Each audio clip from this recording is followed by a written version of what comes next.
A missile is launched. It costs over $1 million. It locks onto its target, moves at incredible speed, and destroys it instantly. From the outside, this looks like power, precision, technology, dominance. But now imagine this. That same target being destroyed by something that costs less than a smartphone. Small, simple, almost invisible. A drone. No pilot, no expensive system, no billion-dollar platform behind it. Just a machine doing the same job for a fraction of the cost. And suddenly, the logic of modern warfare begins to break. Because if a $1,000 drone can destroy a $10 million asset, then what exactly are billion-dollar weapons still for?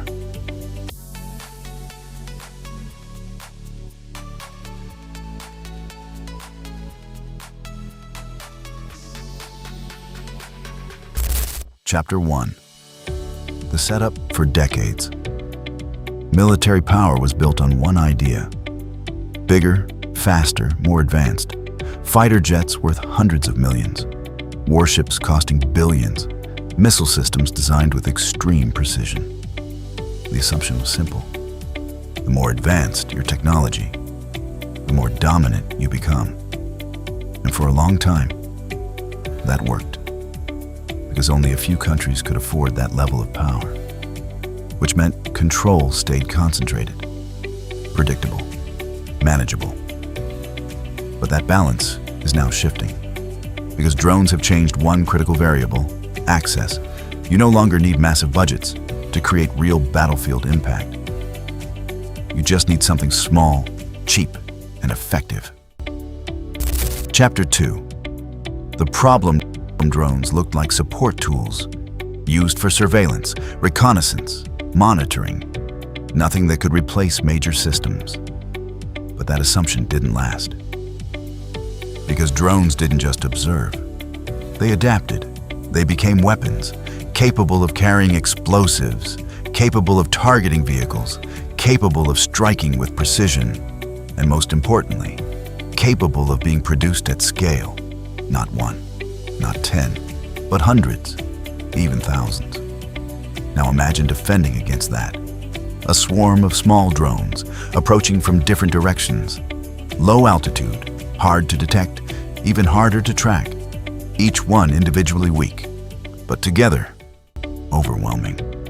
And suddenly, the battlefield changes. Because now, it's not about stopping one powerful weapon. It's about stopping many small ones at the same time. Chapter 3. The limitation. This is where the real problem begins. Because traditional defense systems were not designed for this.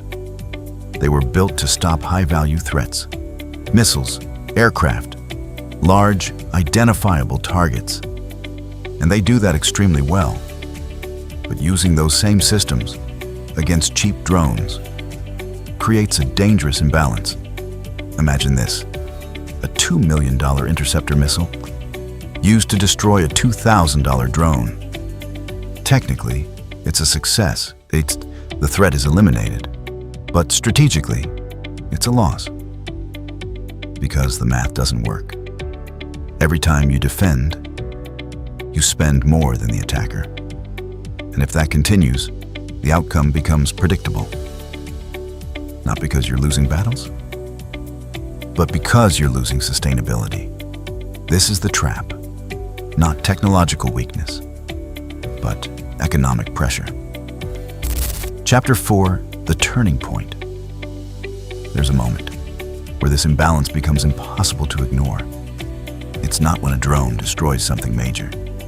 It's when it does it repeatedly, consistently, at scale.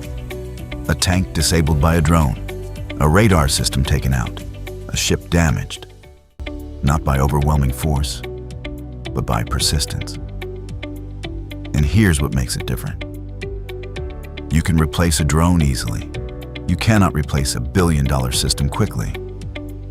So over time, the pressure builds, not through one decisive strike, but through continuous disruption. And that's where drones begin to win, not by being stronger, but by being expendable. Chapter 5. The real reason. This is the real shift in modern warfare. Power is no longer defined only by capability. It's defined by efficiency. How much you spent to create an effect. How sustainable your strategy is over time. Because in a prolonged conflict, resources matter more than single victories. And drones change that equation completely. They reduce the cost of attack, increase the difficulty of defense, and compress the time between action and impact. Which means you don't need overwhelming superiority anymore. You just need enough pressure for long enough. Chapter 6. The strategy. So what happens next? Militaries don't abandon advanced weapons. They adapt around them. Drones are not replacing everything. They're reshaping how everything is used. Now you see layered systems, advanced platforms, working alongside large numbers of drones, not as replacements, but as force multipliers. At the same time, defense is evolving. New systems designed specifically for drone threats. Faster detection, lower cost interception, electronic warfare. Because the goal is no longer just power, it's balance. Matching cost with cost, speed with speed, scale with scale. Chapter 7.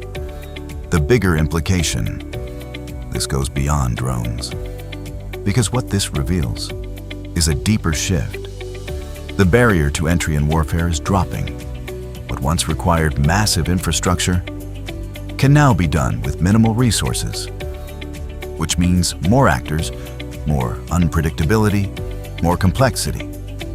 Power is becoming decentralized, and that changes everything because control becomes harder. Stability becomes fragile, and small actions can create large consequences.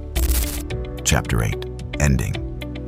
So when you see a small drone, don't underestimate it, because it's not just a tool, it's a signal that modern warfare is changing from dominance to disruption, from expensive power to scalable pressure.